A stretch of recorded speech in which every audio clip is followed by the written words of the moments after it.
हजरत इमाम शाफी कहते हैं कि मैंने फकीरों से दो बातें बड़ी पते की सुनी और उन्होंने मुझे बड़ा नफा दिया।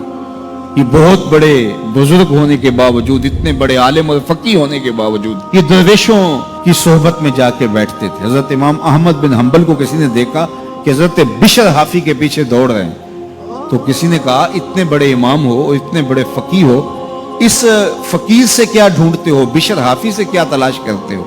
तो हजरत इमाम अहमद बिन हंबल ने कहा कि अहमद बिन हंबल जिस रब को मानता है, बिशर हाफी उस रब को जानता भी है।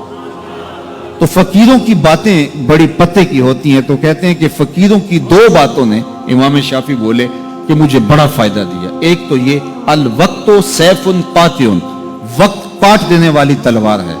अगर वक्त को तुम काटोगे तो ठीक, वरना वक्त तुम्हें काट देगा। अब तुम्हारी मर्जी है कि वक्त के घोड़े पे तुम सवार होके अपनी मर्जी से वक्त को चलाओ, या फिर तुम वक्त के रहमो करम पे हो और इसकी मौजें तुम्हें जिस समत चाहे बहा ले जाएं। अब तुम्हारा इख्तियार है कि तुम अपना वक्त कैसे गुजारते हो। दूसरी बात जिसने मुझे बड़ा नफा दिया वो ये कि अपने आप को नेकी के कामों में लगा दो, वरना नफ्स तुम्हें बुराई के कामों में मशगूल कर देगा। अपने इर्द गिर्द ताना बाना ऐसा बुन लो, अपने हालात ऐसे बना लो, अपनी दोस्ती ऐसी वजह कर लो कि तुम नेकी के माहौल में रहो, वरना शैतान बुराई के अंदर मुब्तला करने में देर नहीं करेगा और नफ्स तुम्हें जो है वो शर में मुब्तला कर देगा। तो फरमाया कि किसी शख्स के इस्लाम का हुस्न ये है कि वो बेमकसद कामों को छोड़ दे। हम तो बाज़ का बैठते हैं तो घंटों बेमकसद बैठे रहते हैं और कीमती से कीमती वक्त जाया करते हैं। हमारी जिंदगी बड़ी कीमती है, एक एक सांस बामकसद होना चाहिए।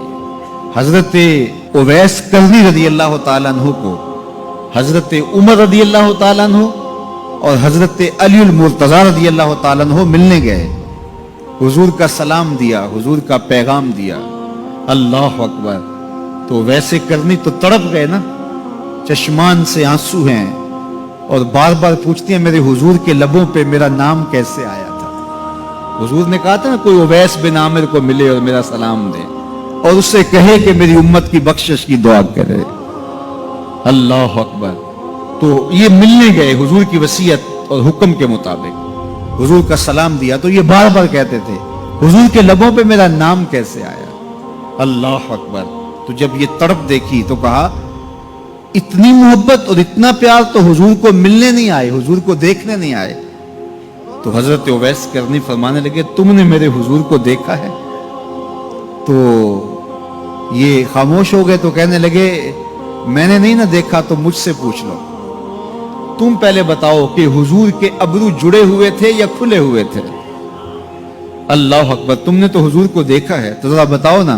फिर खुद ही फरमाने लगे जिसने नहीं देखा उससे पूछ लो।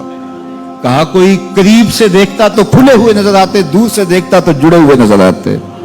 मालूम हुआ कि हुजूर की कुर्बत में ही रहे हैं, अगरचे बज़ाहिर दूर रहे हैं। तो ये इतने जलीलुल कदर सहाबी मिलने गए, कुछ देर बातें की। उसके बाद हजरत उवैस करनी ने हाथ बढ़ा दिए, कहा अच्छा आपने भी आखिरत की तैयारी करनी होगी, मैंने भी करनी, अच्छा हशर को मिलेंगे। अल्लाह अकबर। तो वक्त बहुत कीमती है। किसी के इस्लाम का हुस्न ये है कि वो बेमकसद कामों को तर्क कर दे। इस वीडियो को शेयर जरूर कीजिए, हो सकता है आपके एक शेयर से ये बात किसी के दिल में उतर जाए। जज़ाकल्लाह।